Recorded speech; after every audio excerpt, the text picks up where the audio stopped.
16वीं सदी में जब स्पेन, पुर्तगाल और स्कॉटलैंड दुनिया पर कब्जा करने निकले, तब ब्रिटेन बस खेती बाड़ी में फंसा हुआ देश था। लेकिन फिर देखते ही देखते टाइम कुछ ऐसे बदला कि दुनिया के सबसे बड़े देशों पर इसका कब्जा हो गया। कहा जाने लगा कि ब्रिटिश साम्राज्य का सूरज कभी नहीं डूबता। आइलैंड से बने हुए इस देश ने पूरी दुनिया की पॉलिटिक्स को अपनी मुट्ठी में कर लिया था। साइज में यूपी से भी छोटा ब्रिटेन एक वक्त पर दुनिया की इकोनॉमी को चला रहा था। यह सब पॉसिबल हो पाया एक कंपनी की बदौलत। जी हां, वही ईस्ट इंडिया कंपनी जिसे ब्रिटेन ने स्टैब्लिश किया था, जिसका नाम आपने कभी ना कभी जरूर सुना होगा। यह कंपनी एक टाइम पर सिर्फ भारत ही नहीं, कई बड़े बड़े देशों की सरकारों को चलाती थी। इसकी अपनी सेना थी, नेवी थी। इसे कंपनी के पास 2,60,000 की सेना थी, जो कि ब्रिटेन की अपनी आर्मी से भी 2 गुना थी। लेकिन जिस कंपनी ने ब्रिटिश साम्राज्य की झोली में भारत और चीन जैसे बड़े बड़े देश डाल दिए, वो कंपनी अचानक गायब हो गई। भारत, चीन, श्रीलंका और म्यांमार के साथ साथ यूएसए तक को लूट कर अपने खजाने में पैसा भरने वाली इस कंपनी का इतिहास जानना बहुत जरूरी है, क्योंकि इसी कंपनी को सीढ़ी की तरह इस्तेमाल करके ब्रिटेन ने हमें गुलाम बनाया था। बेहद दिलचस्प है ईस्ट इंडिया कंपनी का इतिहास, इसलिए मैंने ईस्ट इंडिया कंपनी के इतिहास को 2 हिस्सों में बांटा है। पहले हिस्से में मैं आपको बताऊंगा, यानी इस वीडियो में, कि ईस्ट इंडिया कंपनी बनी कैसे और कैसे इस छोटी सी कंपनी ने भारत जैसे एशिया के बड़े देश को अपने चंगुल में फंसा लिया। फिर दूसरे पार्ट में आपको बताऊंगा कि आखिर क्यों ब्रिटिश साम्राज्य ने सबसे ज्यादा फायदा देने वाली कंपनी को खत्म कर दिया। तो इस वीडियो को अंत तक जरूर देखिएगा, क्योंकि अपना इतिहास नहीं जानोगे तो खुद को कैसे पहचानोगे। साल 1765 में बक्सर की लड़ाई में हार के बाद मुगल बादशाह शाह आलम ने गवर्नर जनरल रॉबर्ट क्लाइव के साथ इलाहाबाद की संधि साइन की। इस संधि से मुगलों का सबसे कमाई वाला हिस्सा बंगाल, बिहार और उड़ीसा अंग्रेजों ने छीन लिया, वो भी सिर्फ 20,000 की सेना के दम पर। यही वो संधि थी जिससे साबित हो गया कि जहांगीर के जमाने में ट्रेड करने आई ये कंपनी अब एक राजा की तरह देश पर रूल करेगी। सच कहा जाए तो भारत को गुलाम एक देश ने नहीं, बल्कि एक ऐसी कंपनी ने बनाया जिसे अस्तित्व में आने के लिए ब्रिटेन में पापड़ बेलने पड़े थे। इस किस्से को समझने के लिए आपको ले चलते हैं साल 1600 में, जब अकबर भारत के शहंशाह थे और चीन के बाद दुनिया में सबसे ज्यादा दौलत इन्हीं के पास थी। ये वो दौर था जब भारत दुनिया का 25% माल पैदा करता था। ठीक इसी टाइम पर ब्रिटेन में अभी भी गरीबी थी। उसका इकोनॉमिक प्रोडक्शन पूरी दुनिया का सिर्फ 3% था। ब्रिटेन से ज्यादा ताकतवर पुर्तगाल और स्पेन जैसे यूरोपियन देश थे। ब्रिटेन के समुद्री लुटेरे पुर्तगाल और स्पेन के ट्रेडिंग शिप्स को लूटकर अपने आप को खुशकिस्मत समझते थे। लेकिन फिर एक दिन एक ब्रिटिश ट्रेडर राल्फ फिच ने भारत की समृद्धि को देखा और ब्रिटेन के किंग को बताया। इसके बाद ब्रिटेन के व्यापारी जेम्स लैंकर ने ब्रिटेन के 200 व्यापारियों को मिलाकर दिसंबर 1600 में एक कंपनी की नींव डाली और नाम रखा ईस्ट इंडिया कंपनी। शुरुआत में तो महारानी इस कंपनी को लेकर फेवर नहीं करना चाहती थी, लेकिन फिर बहुत मनाने के बाद इसे ईस्ट एशिया में ट्रेड का एकाधिकार मिल गया। इसके बाद 1608 में कैप्टन विलियम हॉकिंस सूरत पहुंचे ईस्ट इंडिया कंपनी का पहला जहाज लेकर। इस टाइम पर अकबर की मौत हो चुकी थी और जहांगीर नए बादशाह थे। ब्रिटेन से पहले ही यहां पर डच और पोर्तुगीज मौजूद थे। साल 1609 में विलियम हॉकिंस आगरा पहुंचा और ट्रेड करने की परमिशन मांगी। उस वक्त पुर्तगालियों के विरोध की वजह से ईस्ट इंडिया कंपनी को परमिशन नहीं मिली। फिर कुछ सालों बाद 1615 में थॉमस रॉ ने जहांगीर को कीमती तोहफे और अपनी बातचीत से इंप्रेस कर लिया और फिर ट्रेड करने की इजाजत ले ली।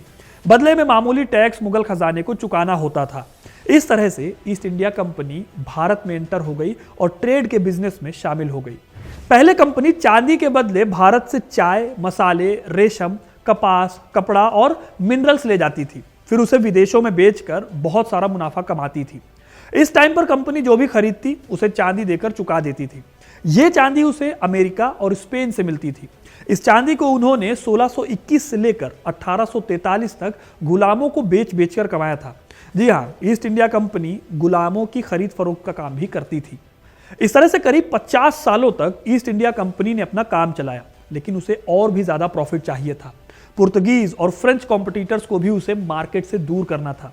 इसलिए साल 1670 में British king Charles the second ने अपनी कंपनी को सेना रखने का हक दे दिया। यह वो दौर था जब औरंगजेब मुगल गद्दी संभाल रहा था। ब्रिटिश किंग से यह अधिकार मिलने के बाद कंपनी ने अपने कॉम्पिटिटर से लड़ना शुरू किया और बंगाल के कई एरियाज में जहां उन्होंने अपनी कॉलोनी बनाई थी उन पर कब्जा कर लिया। उन कब्जों से कंपनी थोड़ा ओवर कॉन्फिडेंट हो गई और सीधे मुगलों से भिड़ गई। उस वक्त औरंगजेब के पास 9 लाख की सेना थी।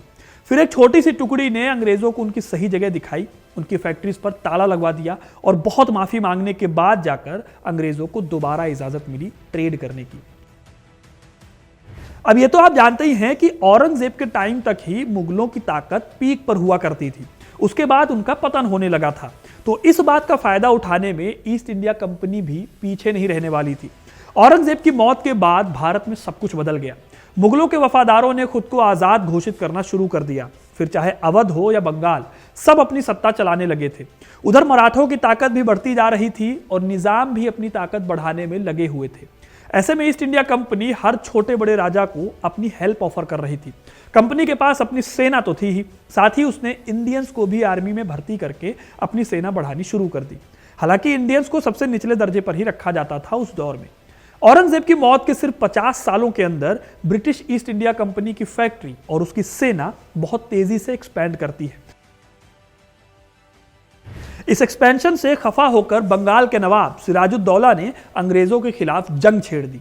हालांकि अपने ही सेनापति मीर जाफर की गद्दारी से सिराज हार गया और 23 जून 1757 की प्लासी की जंग से अंग्रेजों का बंगाल पर कब्जा हो गया। अब अंग्रेजों ने सिराजुद्दौला की जगह पर नवाब बनाया मीर जाफर को, लेकिन उसमें नवाबों वाली काबिलियत थी नहीं, इसलिए उसकी जगह पर मीर कासिम को नवाब बनाया गया। मीर कासिम कठपुतली नवाब बनना नहीं चाहता था, सो उसे अंग्रेजों की सारी चालें भी समझ में आ रही थी। इसलिए मुगल बादशाह शाह आलम और लखनऊ के नवाब शुजाउद्दौला के साथ मिलकर उसने 1765 में अंग्रेजों के खिलाफ बक्सर की जंग लड़ी। इस जंग में ईस्ट इंडिया कंपनी फिर से जीत गई और बंगाल पर पूरी तरह से अंग्रेजों का कब्जा हो गया। वीडियो की शुरुआत में मैंने इसी जंग से हुई ट्रीटी का जिक्र किया था, जिसके बाद आज के बंगाल, बिहार और उड़ीसा पर अंग्रेजों का कब्जा हो गया।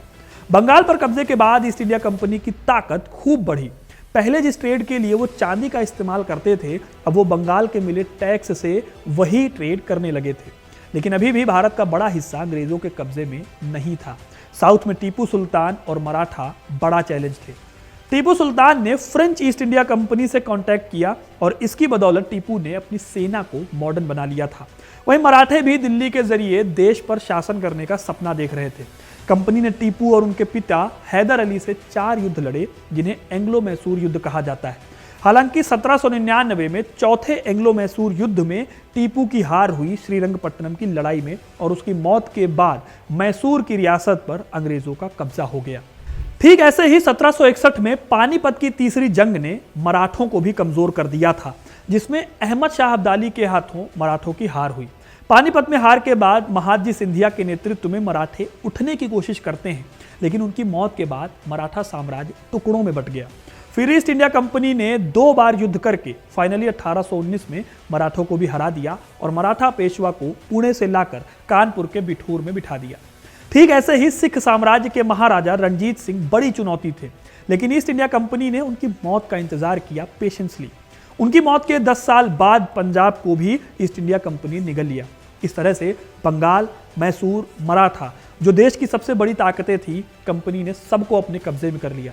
इसके बाद छोटी मोटी रियासतों के लिए लॉर्ड डलहौजी 1848 में हड़प नीति लेकर आया, जिसे डॉक्ट्रिन ऑफ लैप्स भी कहा जाता है। इस नीति के हिसाब से जिस राजा की संतान नहीं होगी, उसके राज्य का फैसला कंपनी तय करेगी। हड़प नीति के सहारे ही सतारा, झांसी और संभल जैसी रियासतें अंग्रेजों के पास चली गई। 1857 आते आते एक देश के बड़े हिस्से पर कंपनी का कब्जा हो गया। इस दौरान कंपनी ने रेलवे की शुरुआत की, डाक व्यवस्था शुरू की, ताकि इंडियंस को अच्छे से लूटा जा सके और ब्रिटिश साम्राज्य अच्छे से चलाया जा सके। ब्रिटिश साम्राज्य को इससे खूब फायदा हुआ। फिर कंपनी के अत्याचारों के चलते 1857 में विद्रोह हुआ, जिसके बाद कंपनी को अंग्रेजों ने खत्म कर दिया। ज्यादातर लोगों को यही लगता है कि 1857 की वजह से यह कंपनी बर्बाद हुई, लेकिन असल सच्चाई कुछ और है। इस कंपनी के अंत की शुरुआत इंग्लैंड की सरकार बहुत पहले से ही कर चुकी थी। क्या वजह थी इस कंपनी को खत्म करने की और अंग्रेजों ने इस काम को कैसे अंजाम दिया, ये पूरी कहानी आपको मिलेगी वीडियो के अगले पार्ट में। तो अगर आप चैनल पर नए हैं तो इसे सब्सक्राइब कर लें ताकि जल्द से जल्द आपको सेकंड पार्ट मिल सके।